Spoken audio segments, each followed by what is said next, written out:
So if you're someone that has been experiencing chronic pain or gut issues of any type, and you've read the books laid out by Dr. Sarno about the mind-body approach and mind-body philosophy, and you still have these symptoms, what do you do?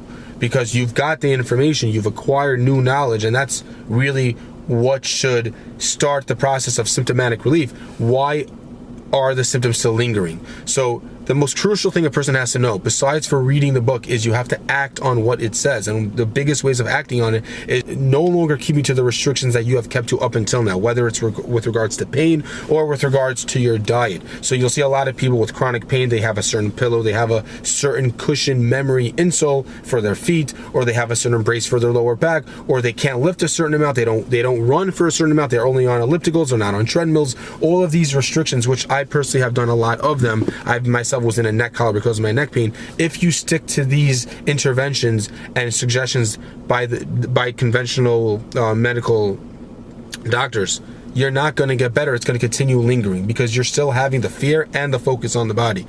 And the only way you get out of that, and to show your unconscious mind that you know wholeheartedly that this is not a physical malfunction of an issue, is by dropping all of these restrictions. And same thing with the diet. You don't have to take probiotics, you don't have to take digestive enzymes, you don't have to go on crazy diets of no dairy, no nuts, no carbs, no starchy carbs. I can't eat 4 hours before I go to sleep, I can't have milk, I can't have fructose. All of these diet restrictions are telling your mind that you believe that there's something physically wrong, and that's the fear, and that's the perpetuation of the symptoms. And what a person has to do is say, screw it.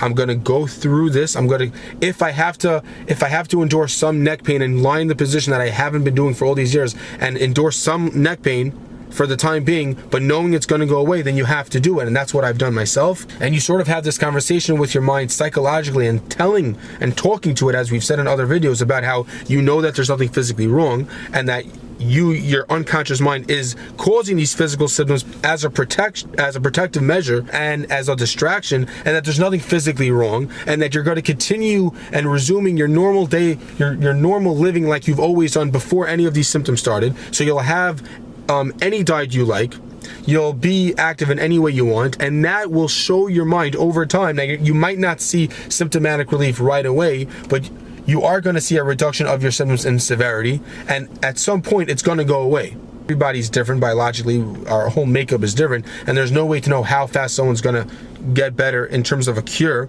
But the only way that you could actually assure yourself that symptoms will be permanently cured is by getting the knowledge, which you've done, but also telling your unconscious mind, talking to your brain, talking to your mind that there's nothing physically wrong, and I'm going to go back to what I've been doing up until now. So no fear, no focus on the body, only the psychological, only the unconscious mind, and then only then will your symptoms actually go away for good.